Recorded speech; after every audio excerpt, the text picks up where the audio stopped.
हेल' लोगोफोर दिनैहाय जोंहा नै मा ओंख्रि संगोन नायलांदो आरोना ओमफ्राय नै जोंहा नारजिखौ सुनानै लाबाय आरामनो रुनानै ओमफ्राय नै माइरंबो एसे होनोसै ओमफ्राय खारै होनोसै आरोना ओमफ्राय साग्लिनोसै बिरादनो गोदौबाथाय ओमफ्राय अमा बेदरखौ रुनानै लादोंमोन ओमफ्राय नै एवनानै लानोसै नायलांबाय थादो लोगोफोर ओरैनो नोंथांमोनजों शेयार खालामबाय आरोना भिडिअखौ मोजां मोनोबाथाय कमेन्ट हरबानो जाबाय आरो लाइक शेयार खालामना होदो आरो लोगोसे फल'बो खालामना होदो आरोना आंना नै हासबेन्डआसो संगासिनो आरोना ओंख्रिफोरखौ बिराद गोथाव संनो रोंगौ मालाय बिनिखायनो बियो सङो ओमफ्राय आंना बारा जायानो मालाय बेनिखायनो गाव गावनि संजोबसै आरोना ओमफ्राय नै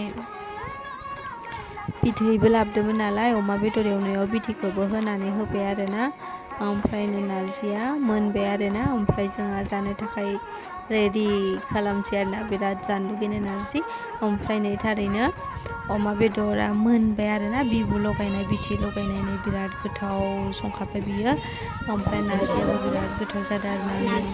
नायनो गावआबो जानोसै आरोना गाव गावनो संदोंमोन ओमफ्राय गावआनो बिराद गोथाव मोनदोंनो नायलांबाय थादो लोगोफोर बेयो जानोसै आरोना आं संनाय लोगोफोर आं संनाय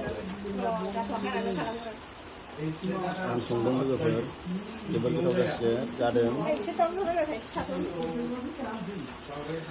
जाबाय बन्द' खालामदो जानोसै